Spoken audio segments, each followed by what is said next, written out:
After the 40 days required by the law of Moses for the ceremonial purification of both Mary and Joseph, after Jesus was born, they brought him to the temple in Jerusalem to present him to the Lord. For it is written in the law of the Lord, every firstborn male is to be consecrated to the Lord.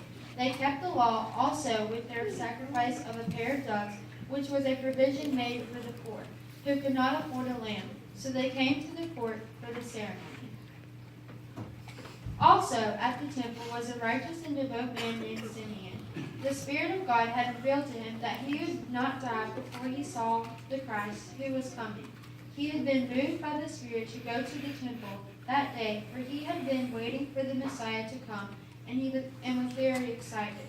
When he gazed upon Mary and Joseph with the baby, that same Spirit whispered to him that this was the one who was to be the Father's perfect sacrifice for sin. Sovereign Lord, as you have promised, you now dismiss your servant in peace.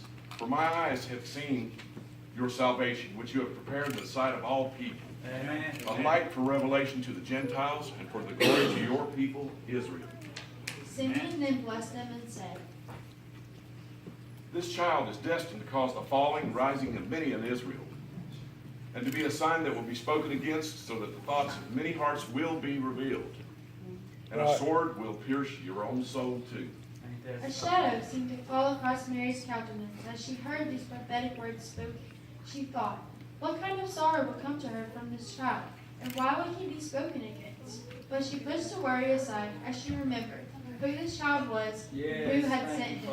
Whatever the future held, it was in God's hands, and according to his good plan. But there was still someone else waiting to see the promised one that Mary carried. As Simeon moved aside, an elderly woman, 84 years of age, a widow and prophetess who spent practically all of her time at the temple praying and fasting and worshiping God, approached Mary and the baby. As soon as Anna saw him, she knew he was the one, and Anna thanked God for his unspeakable gift. In the form of an infant she now held, Anna returned the baby to Mary. Anna and Simeon stood with the Holy Family for the presentation of the firstborn ceremony and offering. Anna also spread the word about what she had seen to others in the temple. Amen. Praise the Lord. Thank you.